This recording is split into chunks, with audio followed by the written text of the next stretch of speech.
Hello, student. My name is Tara Sorabi from nursing program. I'm going to talk about the neurotransmitters and how they work in the body today. Nerve cells are arranged in networks to communicate informations with one another. How? You ask yourself how they communicate? They communicate through neurotransmissions, which is the conduction of electrical messages from neuron to neuron. I'm sure you all remember what is a neuron. A neuron is a nervous system cell. The electrical or electrochemical messages cross the synapses between neural cells by way of special chemical messengers. These chemical messengers are called neurotransmitters. So the definition of neurotransmitters are chemicals that found and produced in the brain to allow the transmission of impulses from one nerve cell to the next across the synapses. They aid in conduction of information through the body. And they're commonly released from the axon terminal.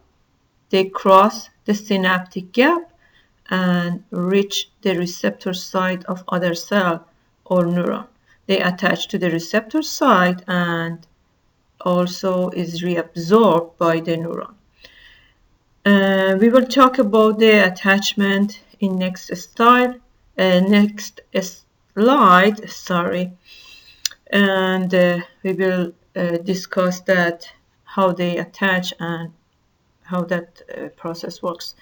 I recommend you click later in that hyperlink and watch the video that I added to this slide to better understand the mechanism of neurotransmitter. All right, let's talk about the synapse. What is a synapse? A synapse is a small gap at the end of a neuron. And in this image, you can see that the small gap between two neurons, and on the left side, the arrow shows that it is a synaptic cleft. This gap is called synaptic cleft. And through this gap, information passes from one neuron to the next, and an electrical impulse travels down the axon of a neuron. On the top part of the slide, you will see the axon of a neuron, and the vesicles, which shown in green, containing the neurotransmitter molecules. And then these electrical impulses triggers the release of this neurotransmitter on the synaptic plasma membrane, and with plasma membrane of presynaptic neuron. You can see the vesicles that allows the release of the neurotransmitter at the end of the plasma membrane, and neurotransmitters are shown in blue balls. So after releasing of the neurotransmitter, the chemical messenger crosses the synaptic cleft and connect with the receptor site. What is that? Receptor site, think about your car and a key in your hand, and you want to get into your car. Forget about this. There's a technology with a click. If old days we had to insert the key into the lock and open the car door. So neurotransmitters molecule act as a car key and the receptors are the lock. Once the neurotransmitter attaches to the receptor molecules, they open the receptor. You can see the second from the right, that opening of the receptor, and then allows the messages pass through the second or next neuron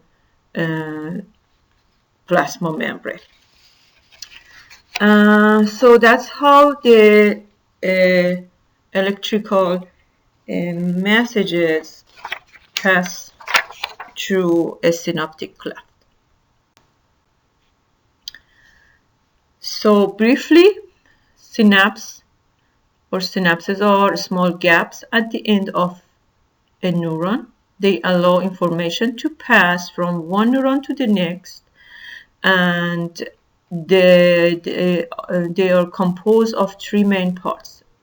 We talked about that: the synaptic ending or the axon ending, which contains neurotransmitter, the synaptic cleft between the two nerve cells, and postsynaptic ending, which contains the receptor sites.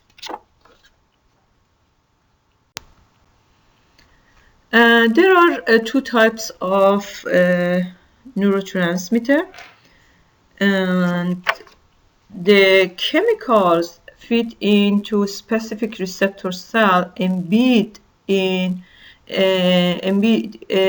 the membrane of the dendrite that either fuel up or excite action in the cell is called excitatory, or on the other hand, they stop or inhibit an action, and they are called inhibitory.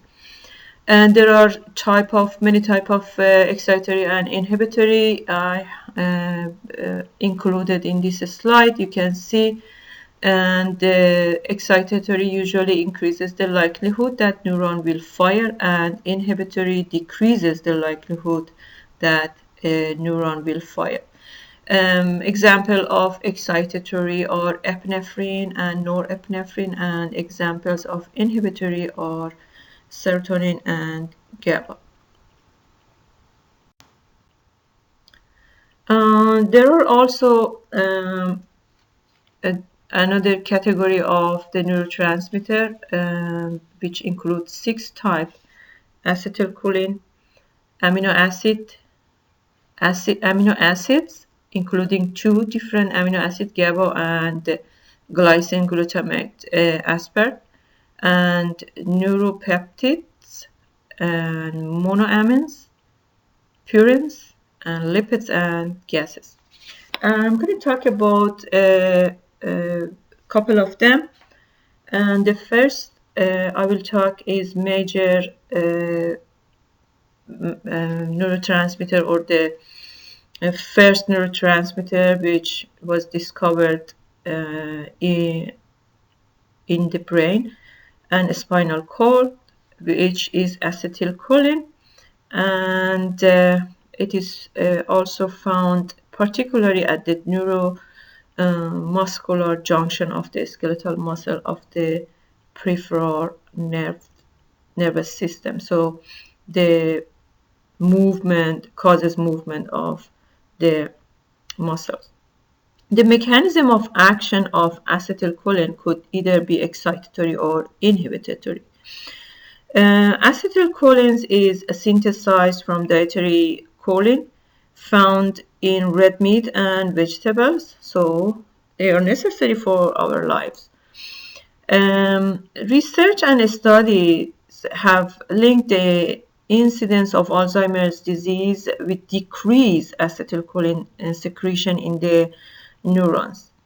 There are a few or couple of functions from the acetylcholine.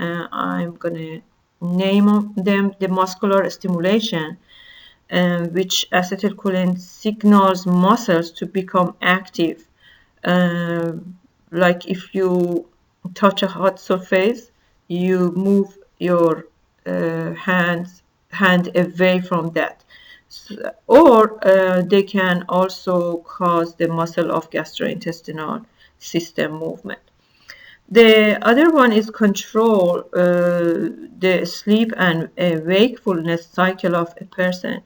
It has a part in scheduling the rapid eye movement, REM, sleep or dream.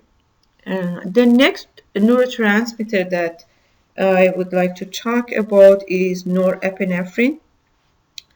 And norepinephrine is the most predominant neurotransmitter in the nervous system. And this neurotransmitter is also known as noradrenaline and is located primarily in the brainstem and sympathetic nervous system. The mechanism of action of norepinephrine is excitatory and plays a role in attention, memory, and learning, sleep and wakefulness, mood regulation. The presence of norepinephrine places the nervous system into certain alertness, and it increases a person's heart rate and blood pressure.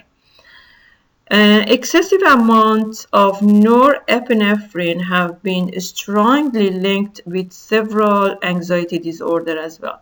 However, deficit of these chemicals contribute to memory loss as well, and social withdrawal and depression. So think about depression and norepinephrine neurotransmitter as well. I would like to talk about the dopamine as a neurotransmitter, which is really important for us as the nurses to know about dopamine, which is located primarily in the brainstem. It is synthesized from tyrosine, which is a dietary amino acid.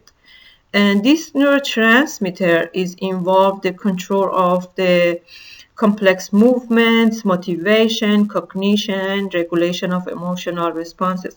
Excessive amounts of dopamine in the frontal lobes of the brain have been strongly linked to the occurrence of the severe mental illness, and which is called schizophrenia or schizophrenia. Therefore, antipsychotic medications work by blocking the dopaminergic receptor and reduces dopamine activity. On the other hand, insufficient level of dopamine in the motor area of the brain can contribute to the aggravation of the clinical manifestations of Parkinson's disease. Thinking about dopamine and its function and controlling the movement and motivation, and thinking about blocking dopamine as an antipsychotic for schizophrenic patient brings our attention to side effect of Parkinson's disease. The next neurotransmitter I would like to talk is GABA. GABA is the major inhibitory neurotransmitter in the brain. The main function of this neurotransmitter is to modulate other neurotransmitter systems rather than to provide a direct stimulus. GABA is released and transported to act like a car brake. So we talked about receptors, synapses, car key. Now think about GABA as a car brake to the excitatory actions of other neurotransmitters. Medications that increase the level of GABA in the body are used to treat what? Anxiety, yes, and induce sleep. Scant amount of this chemical is a contributing factor to development of anxiety disorder. The next, I like to talk about the serotonin. Serotonin is a neurotransmitter only found in the brain, and serotonin plays a very important role in a range of various brain functions. It is derived from the dietary amino acid, tryptophan, and has been found to be strongly involved in the emotion and mood of a person. So it plays a lot of role for the mood disorder. The mechanism of action of serotonin is mostly inhibitory, and it has been linked with a wide variety of functions, including control of food intake, regulation of sleep, and temperature regulation, pain control, sexual behavior, regulation of emotions, and mood. Low level of serotonin have a role in development of depression. So thinking about depression and low level give us a clue that healthcare provider will order medication that includes serotonin. Depressed people who are taking antidepressants manage the condition by preventing the reuptake of serotonin or inhibiting the scoring action of the neurons to access serotonin. So at the end, I would like to tell you, sometimes, I don't know if you remember when you were a child, your mother usually gave a glass of warm milk before bedtime to help your sleep. So what do you think about that? It is very interesting to know that serotonin is a derivative of tryptophan, which is found in milk.